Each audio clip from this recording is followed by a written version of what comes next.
The scream of the incoming trauma alert sliced through the already buzzing emergency room like a hot knife through butter. Code Black! Code Black! Incoming Moan Abrams incident. Multiple casualties. Severe. Elena Ortiz gripped the edge of the nurse's station, her knuckles white. Another Code Black. Her stomach twisted, a familiar knot of dread and adrenaline. She glanced at the clock. 2:47 a.m. Just another Tuesday, or what was left of it, at Fort Johnson's Regional Hospital. Get ready for a mass casualty event, people. Dr. Ramirez, the head of trauma, bellowed, his voice cutting through the din.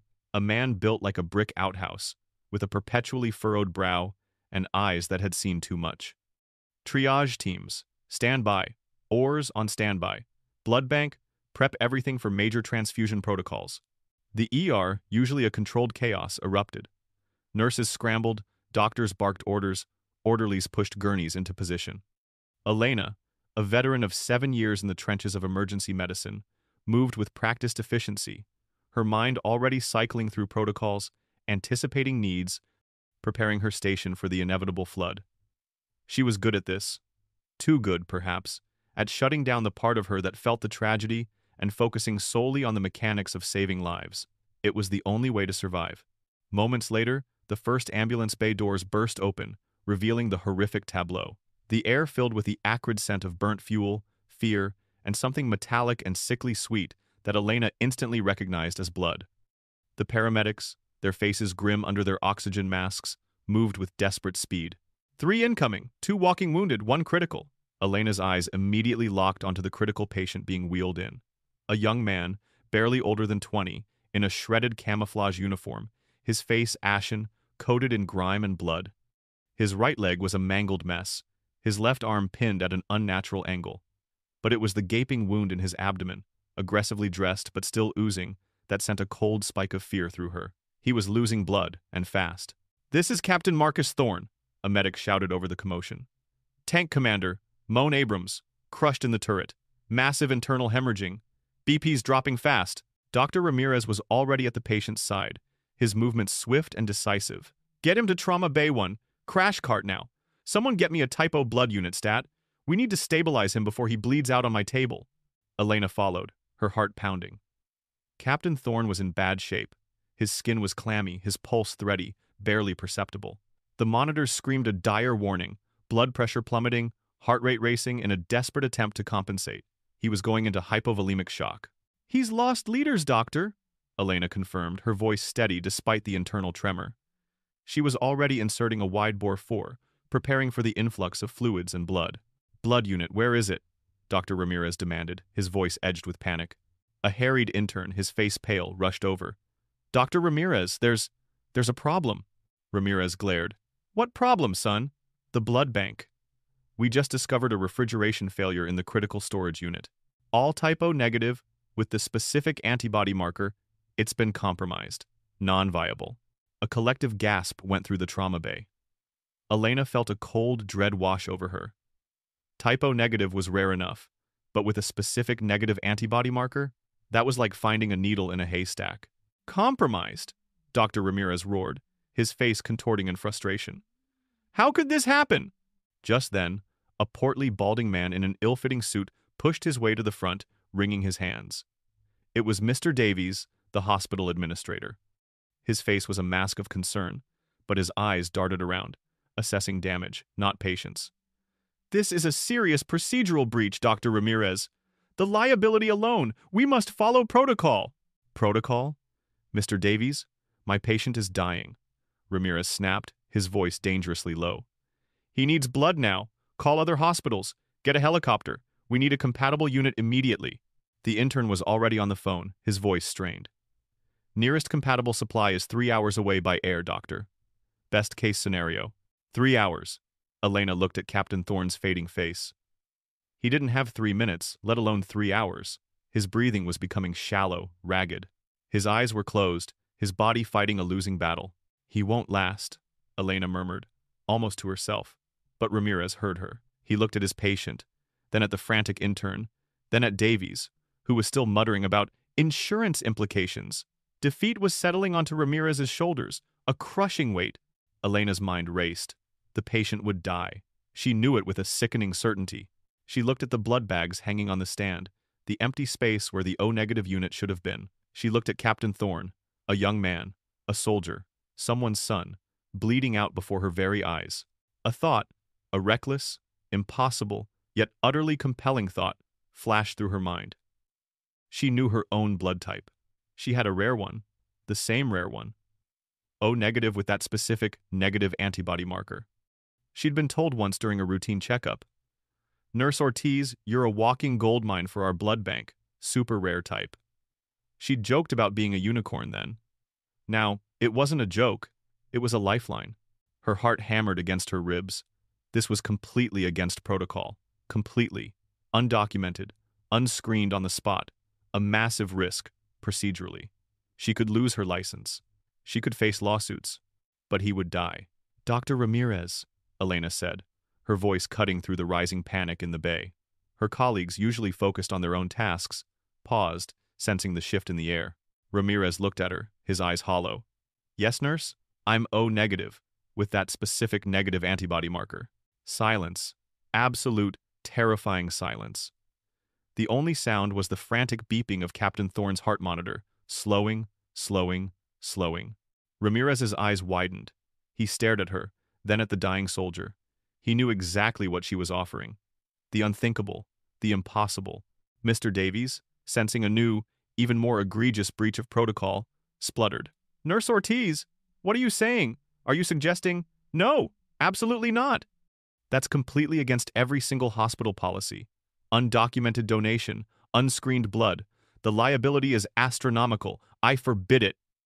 He stepped forward, his face red with indignation. Elena ignored him, her gaze locked on Dr. Ramirez. "He's fading, doctor. We don't have time."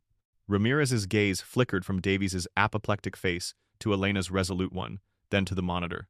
The heart rate was now a sluggish, dying crawl. He made a split-second decision that would haunt him, protect him, and ultimately define him. He nodded. A curt, decisive nod.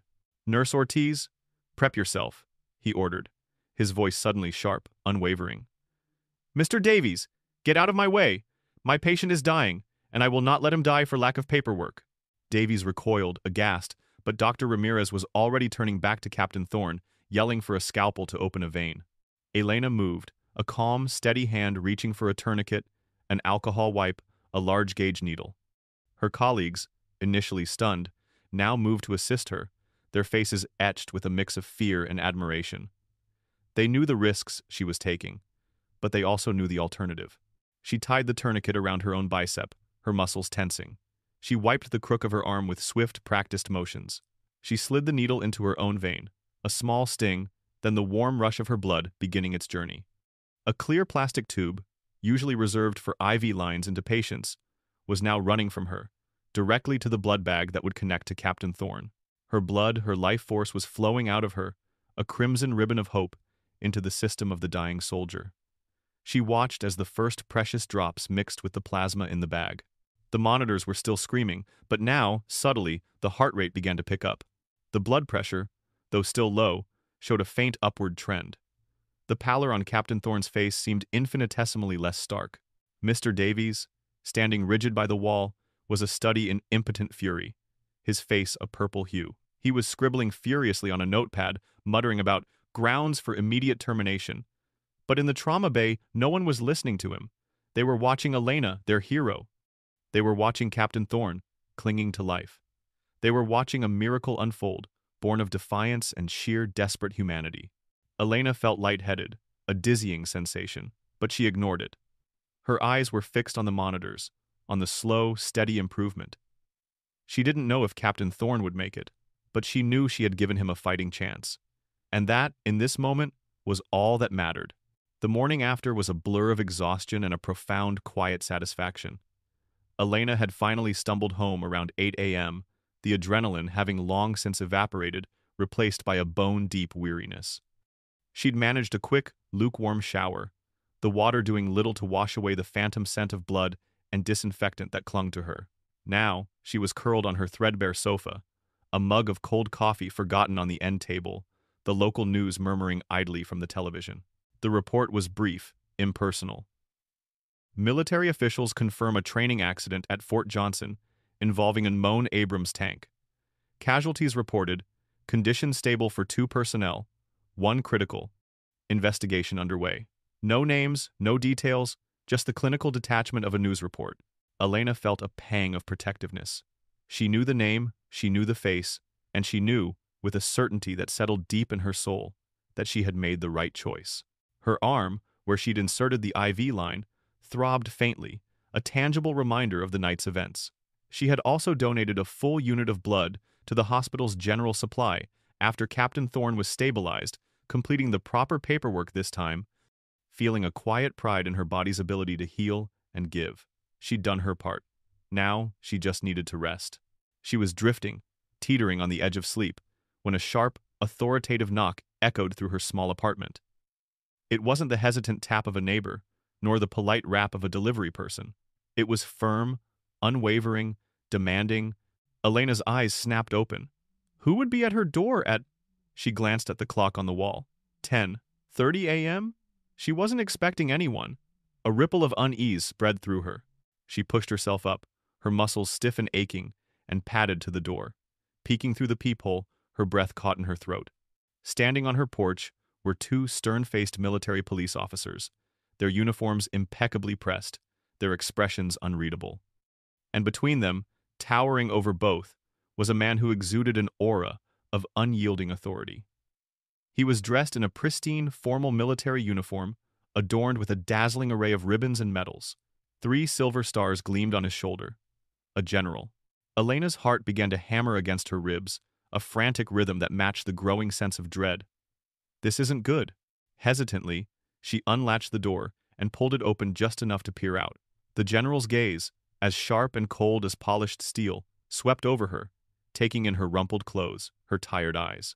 He was an imposing figure, with a square jaw, piercing blue eyes, and a stern set to his mouth that spoke of unwavering discipline and command. "Nurse Elena Ortiz," he stated, his voice a low rumble, devoid of any warmth or pleasantry. It wasn't a question. "Yes, that's me," Elena replied, her voice surprisingly steady, though her hands trembled slightly as she clutched the doorframe. "I am General Alistair Thorne," he announced, his eyes never leaving hers. "And I understand you were involved in the treatment of my son, Captain Marcus Thorne, last night." Elena felt a jolt. His son. This wasn't a thank you visit. The coldness in his eyes, the presence of the MPs, confirmed that. There was no gratitude, no relief, only an icy, barely contained fury. "Yes, General," Elena managed, feeling a sudden surge of defensiveness. "I was. He was critically injured. We did everything we could." General Thorne took a step closer, forcing Elena to instinctively recoil slightly. His voice dropped, becoming even more dangerous. "Everything you could? Or everything you shouldn't have? I have been informed that you, Nurse Ortiz, administered an undocumented, unscreened, on-the-spot blood transfusion to my son, a high-value military officer, from your own body." Elena stared, stunned by the sheer lack of appreciation, the immediate accusation. "General, your son was dying. The blood bank's rare O-negative supply was compromised." There was no other option. Dr. Ramirez authorized it. "Dr. Ramirez," the general bit out the name as if it were poison. "Dr. Ramirez is under investigation by the hospital board for gross negligence. And you, Nurse Ortiz, are now under investigation by both the hospital and the U.S. Army for reckless endangerment, insubordination, and potential violation of military medical protocols." Elena felt a wave of disbelief. "Reckless endangerment? I saved his life." "You exposed him to unknown pathogens," General Thorne countered, his voice rising slightly, imbued with an unwavering authority that left no room for argument. "You breached every standard medical and military protocol designed to protect the health and security of our personnel. My son is not just a patient, he is a vital command asset. His medical integrity is paramount. Your actions, however well-intentioned, were an unforgivable security risk." The words hit her like a physical blow. Security risk? Asset? Not a human being bleeding out on a gurney. Elena felt a slow, burning anger begin to simmer beneath her shock. "He would have died, General," she repeated, her voice firm, unwavering. "With all due respect, your son would not be alive for you to interrogate me right now if I had waited for protocol." General Thorne's eyes narrowed to slits. "Your defiance is noted, nurse. As of this moment, your access to Fort Johnson medical facilities is revoked. You are not to set foot on hospital grounds, nor are you to contact any personnel involved in Captain Thorne's case. You are under formal inquiry. You will be contacted regarding your next steps. He then extended a gloved hand, palm up. Your hospital identification, please. Elena hesitated, her mind reeling. This was insane. They were punishing her for saving a life. They were demanding her ID, effectively suspending her, without even a proper explanation or a chance to defend herself. My ID? She asked, a tremor in her voice. You're suspending me? Consider it a temporary administrative measure, General Thorne said, his voice clipped. A necessary precaution until this matter is thoroughly investigated. Your ID, nurse. He waited, unmoving, his authority absolute. Elena, feeling utterly powerless in the face of such cold, unyielding power, reached into her pocket and slowly, reluctantly, handed over her hospital ID badge. It felt like she was surrendering a piece of herself. General Thorne took it, barely glancing at it, before handing it to one of the MPs. He then turned to leave, dismissing her as easily as he had dismissed her heroic act. General, Elena called out, a desperate plea in her voice. Are you really going to punish someone for saving a life? He paused at the edge of her porch, turning his head slightly, his profile sharp against the morning light. Nurse Ortiz, he said, his voice flat.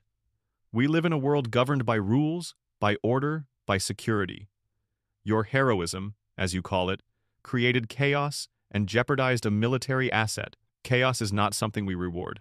With that, he turned and walked away, the two silent MPs following in his wake. Their presence had been intimidating, a visible extension of the general's power. They offered no words, no gestures, just a stark, unblinking surveillance. Elena watched them go, her apartment door still slightly ajar. The silence they left behind was deafening.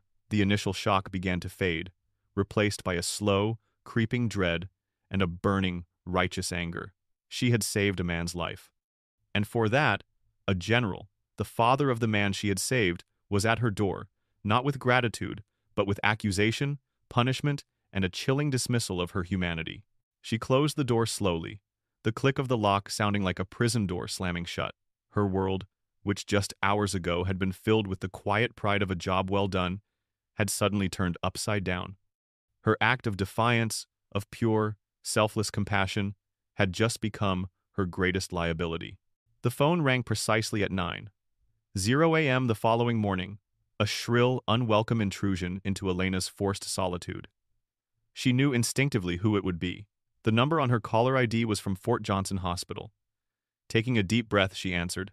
Nurse Ortiz, Mr. Davies' voice, smug and dripping with barely concealed satisfaction, grated in her ear.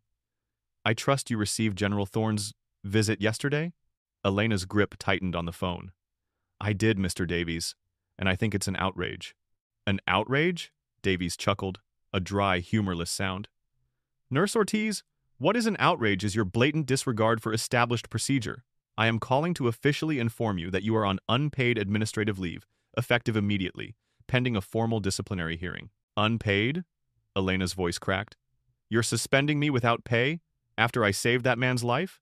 The board views your actions as a gross violation of hospital policy, direct endangerment of a patient, and insubordination to a superior, Davies recited, clearly reading from a document. His voice grew colder.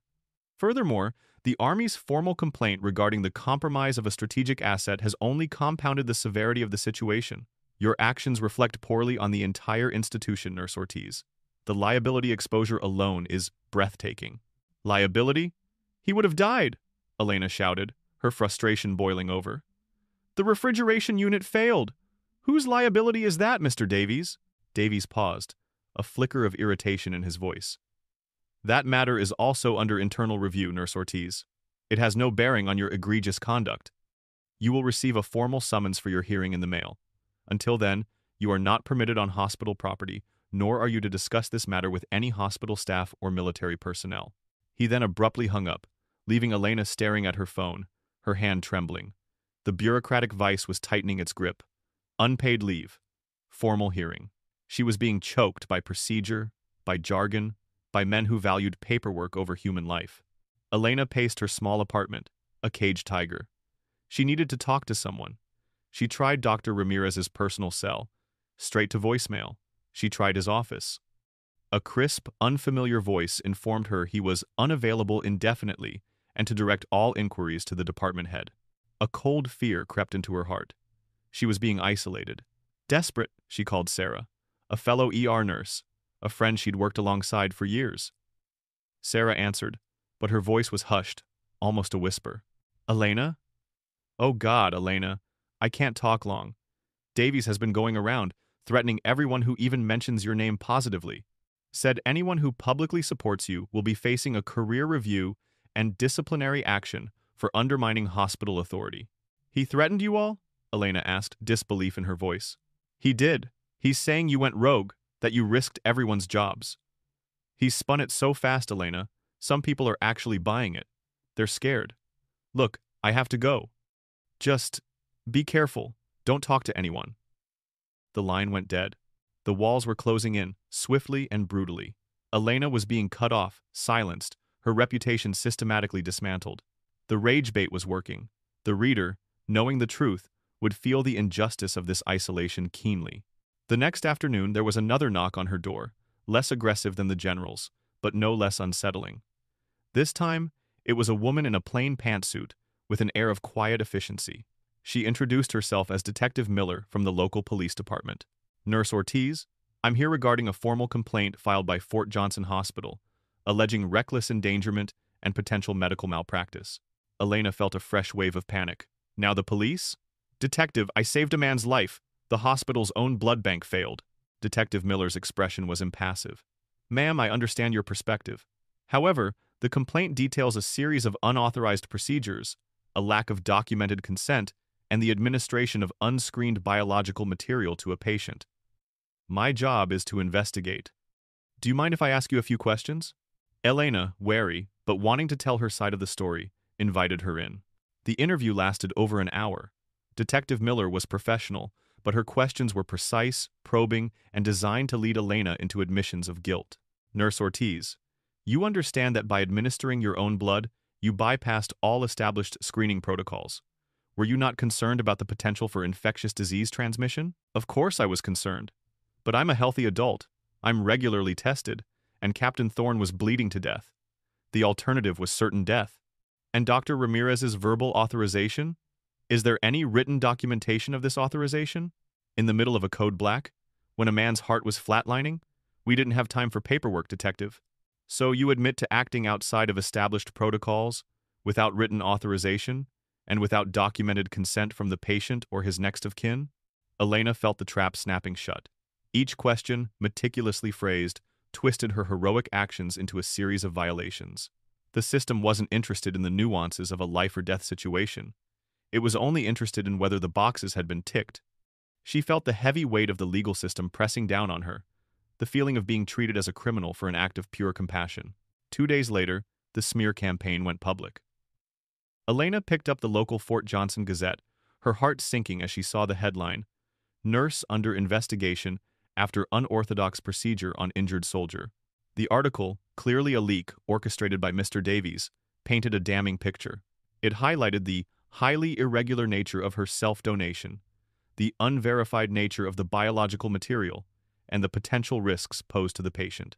It quoted an unnamed hospital source, undoubtedly Davies, emphasizing the hospital's commitment to patient safety and adherence to strict protocols. Conspicuously absent was any mention of the failed blood bank refrigerator, or the fact that Captain Thorne would have died without her intervention. Her neighbors, previously friendly, now averted their gazes when she walked by.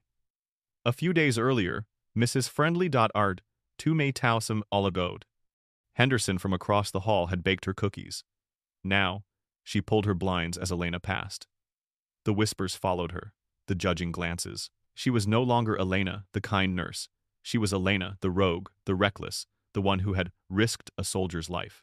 The unjust vilification was infuriating. Elena felt a helpless, impotent rage. She wanted to scream the truth from the rooftops, to demand why a life saved was worth less than a broken rule. But she was alone, isolated, and powerless against the monolithic forces of military authority and bureaucratic procedure that had conspired to brand her a villain. The rage bait was now fully set, churning the audience's emotions, making them yearn for Elena's vindication. Every passing day, the injustice festered, making the eventual triumph, if it ever came, all the more desperately needed. Days bled into a week, then another. Elena languished in the purgatory of administrative leave, her apartment feeling more and more like a prison.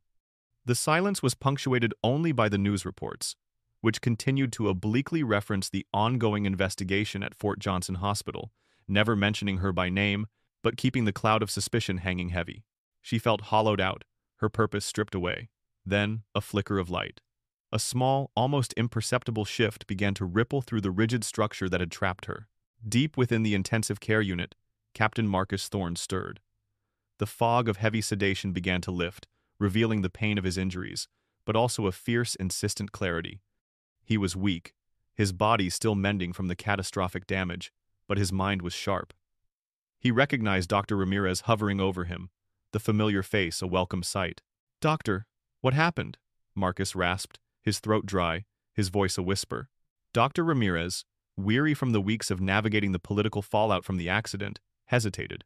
He had been ordered not to discuss the specifics of Marcus's resuscitation with him, especially not the controversial details.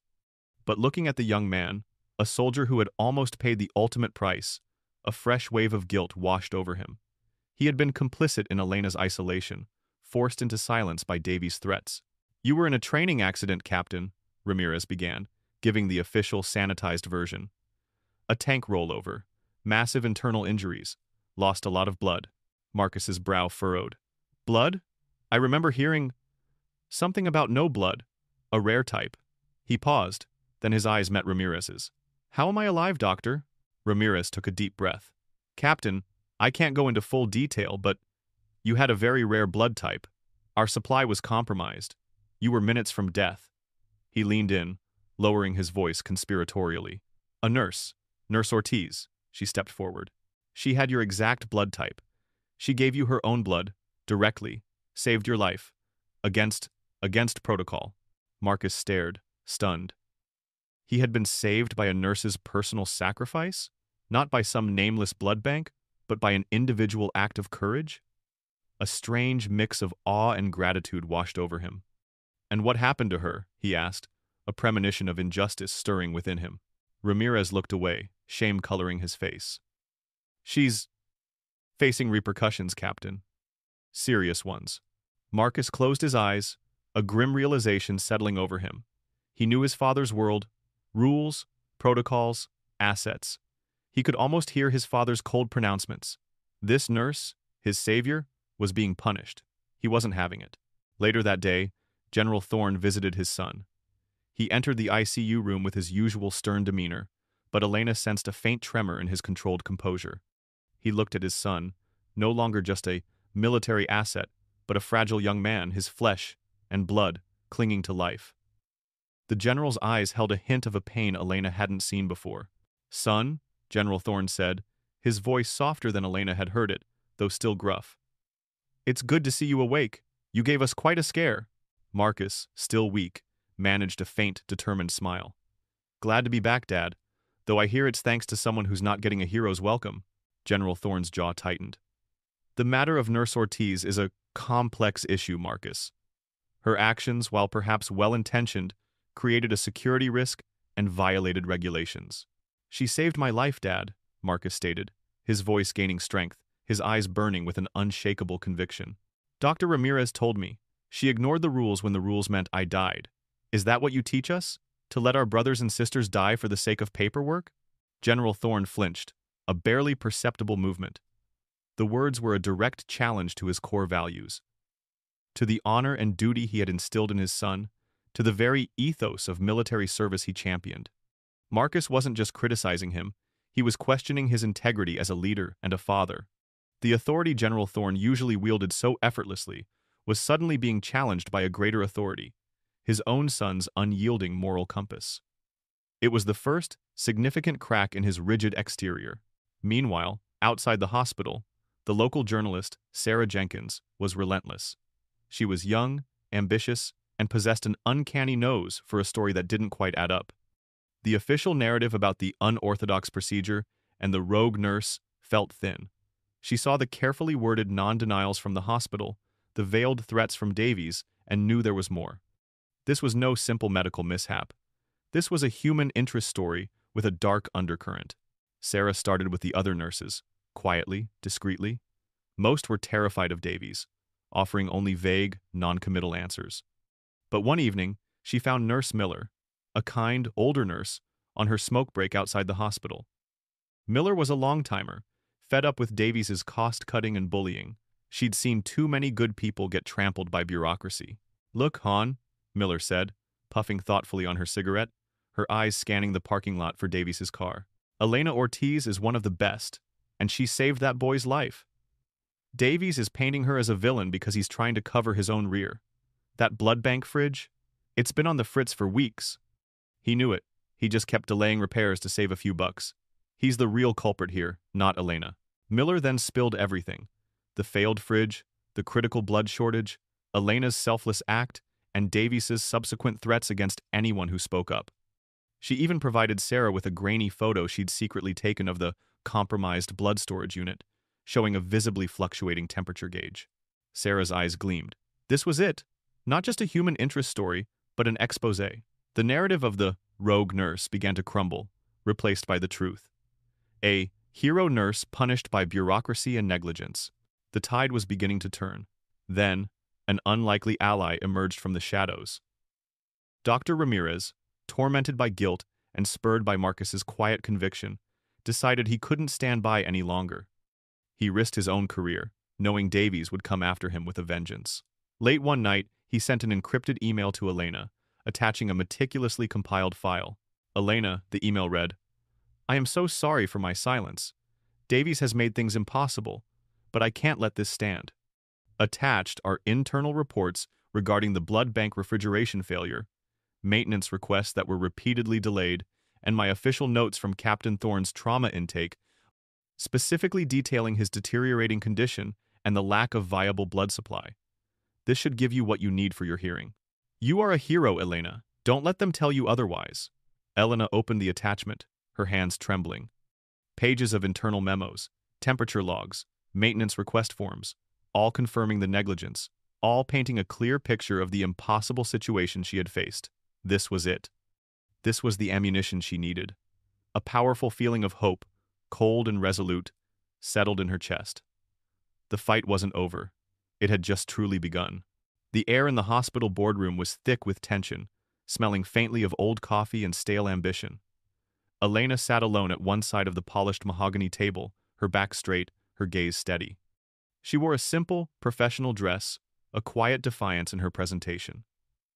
Beside her, a file folder, now thick with Dr. Ramirez's documentation, lay like a silent shield.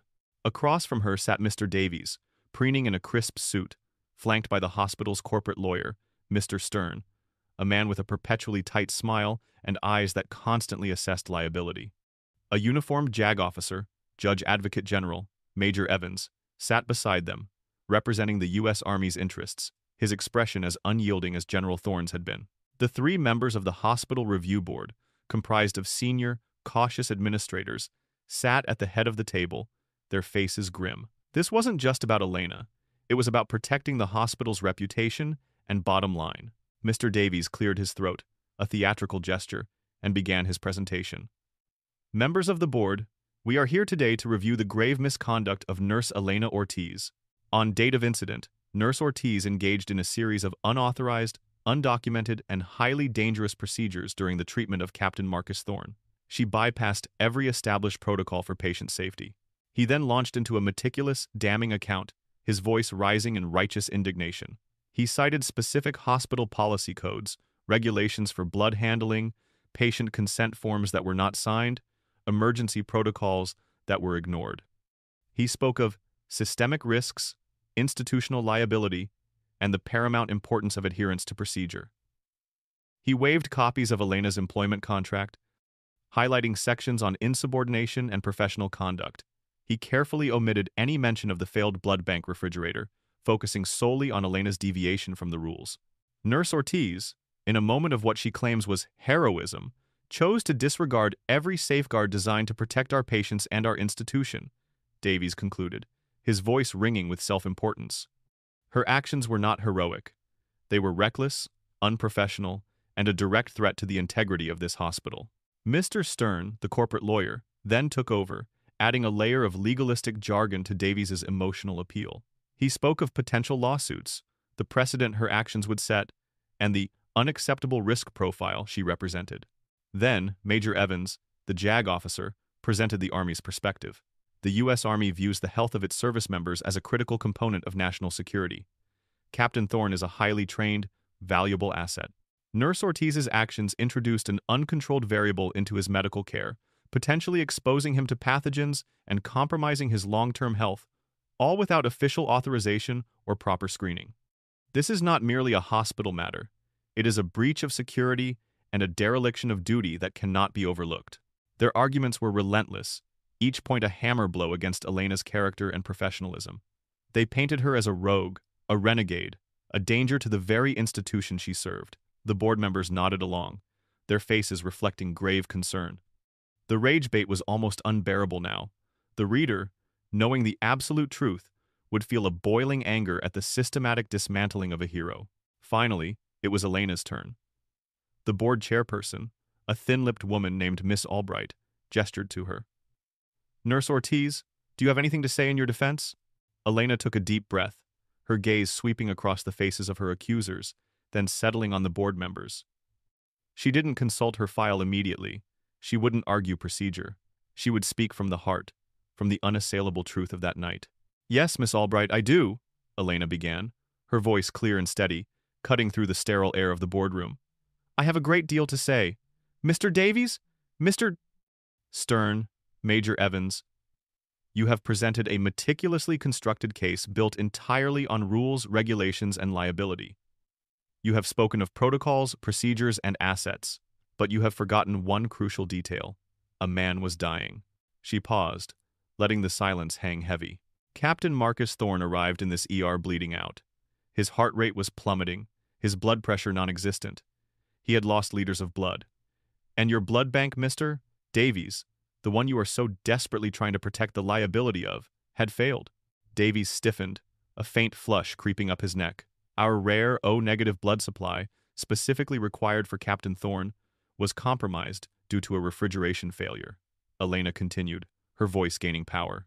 "A failure that, as these documents clearly show, was known, repeatedly reported, and deliberately ignored for weeks by Mr. Davies to cut costs." She produced Dr. Ramirez's file and slammed it lightly on the table, the sound echoing in the quiet room. "I have the maintenance logs, the internal memos, the temperature readouts. Your system failed, Mr. Davies, not mine." Davies spluttered. "That's irrelevant. Your actions were still unauthorized." "Unauthorized to save a life?" Elena shot back, her eyes burning with conviction.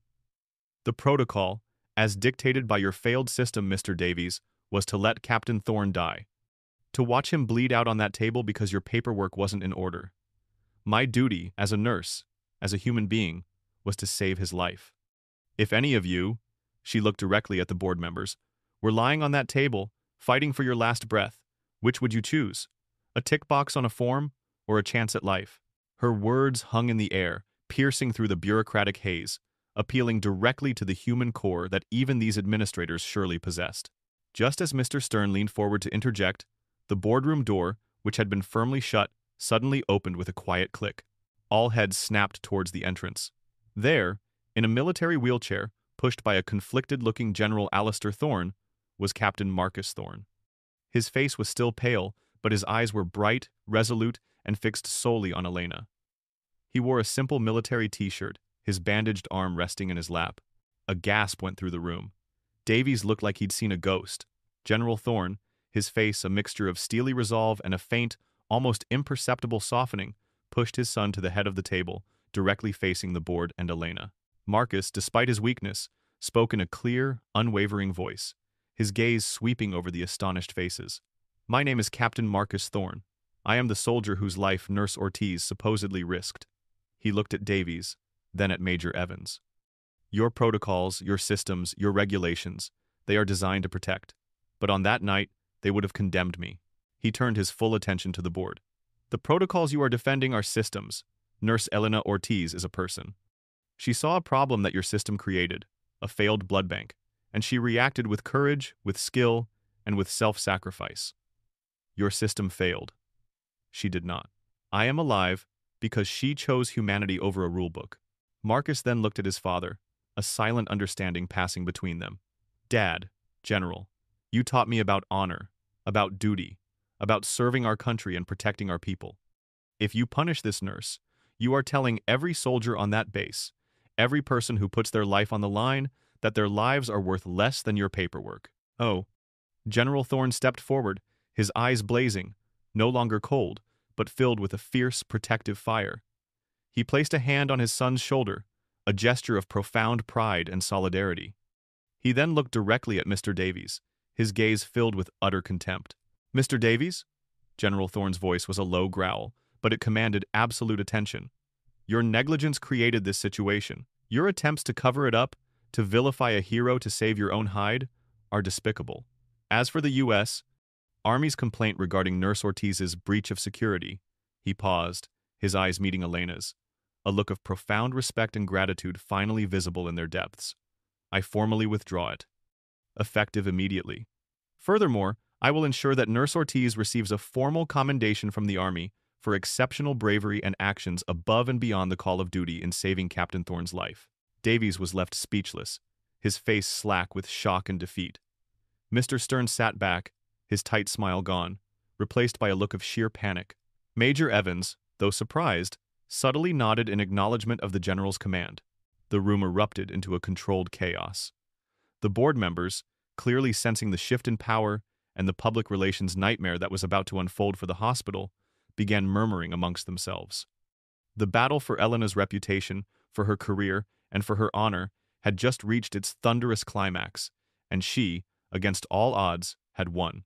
The board meeting, once a sterile tribunal, dissolved into a flurry of frantic whispers and desperate damage control. General Thorne's pronouncement, coupled with Captain Thorne's powerful testimony and Elena's undeniable evidence, had shattered the hospital's carefully constructed narrative. Mr. Davies, pale and sweating, found himself suddenly on the defensive, his carefully crafted accusations turning into an indictment of his own negligence and bullying. The tables had turned, dramatically and irrevocably. Later that afternoon, the news broke like a dam. Sarah Jenkins, the tenacious journalist, had been waiting outside, sensing the impending shift. Her updated story, published online within hours, exploded across local and then national news feeds. Hero nurse vindicated. General son testifies. Administrator's negligence exposed in blood bank scandal. The fallout for Mr. Davies was swift and absolute. Within 24 hours, he was placed on indefinite administrative leave himself, pending a full internal investigation into the blood bank failure and his management practices. The public outrage, fueled by the raw emotion of the story, demanded accountability.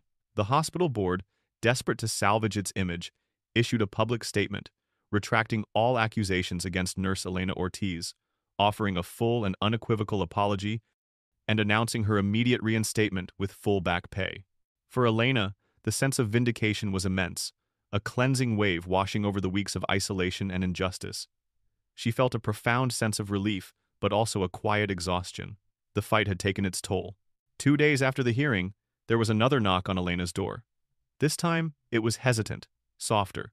She opened it to find General Alistair Thorne standing alone on her porch, not in his crisp uniform, but in civilian clothes, a simple jacket and slacks. His stern features seemed softened, lines of weariness etched around his eyes. He held a small bouquet of wildflowers, somewhat awkwardly. "Nurse Ortiz," he began, his voice devoid of its usual clipped command, almost hesitant. "Elena, may I have a moment?" Elena, surprised by his presence and his changed demeanor, nodded, stepping aside. General Thorne entered, looking around her small apartment, a stark contrast to the opulence he was surely accustomed to. He looked at the wilting coffee mug, the worn sofa, and a flicker of something akin to understanding passed over his face.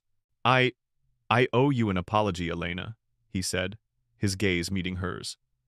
The words seemed difficult for him, unaccustomed to such humility. A genuine, heartfelt apology. "I let my duty, my concern for my son as an officer, blind me to his humanity, and yours. I saw protocol, not person. Security, not sacrifice. I was wrong, Deeply, profoundly wrong. He held out the wildflowers. These are inadequate, I know, but they are a symbol, from a father to the woman who saved his son's life. You did more than save Marcus, Elena. You reminded me what it means to serve people, not just a system. You reminded me that sometimes the greatest acts of courage are those that defy the rules for a higher moral truth. Elena took the flowers, a genuine, warm smile finally gracing her lips. Thank you, General. That means a lot. Please, he said, a small, almost imperceptible smile touching his lips. Call me Alistair, and thank you, truly. With a nod, he turned and left, leaving Elena with the wildflowers and a sense of closure that settled deep in her soul. A week later, Elena was back on shift in the ER. The fluorescent lights hummed with their familiar drone, the smell of antiseptic was oddly comforting, and the controlled chaos was a welcome return to normalcy. Her colleagues greeted her with genuine warmth, their smiles acknowledging not just her return, but her triumph. Sarah gave her a quick, proud hug. Doctor, Ramirez caught her eye across the bay, giving her a relieved, grateful nod. As she moved through the ER, restocking supplies, checking on patients, she felt a renewed sense of purpose. This was where she belonged. This was what she did. She was a healer. She walked past the physical therapy ward, glimpsing Captain Marcus Thorne through the open door. He was sitting on the edge of his bed, struggling to lift his injured leg, a physical therapist gently guiding him. He looked up, catching her eye. His face, still pale, lit up with a broad, genuine smile. He slowly, deliberately, raised his hand in a soft wave. Elena smiled back, a quiet, knowing acknowledgement passing between them. No words were needed. As she continued her rounds, a profound thought settled in her heart. The easy thing, she realized, was to follow the rules, to adhere strictly to protocol, to avoid all risk. But the right thing, the truly human thing, was sometimes to defy those rules, to put your own self on the line, to save a life when the system itself had failed. And sometimes, she now knew, you had to fight with everything you had for the right to do that. And in doing so, you might just remind everyone else what truly matters.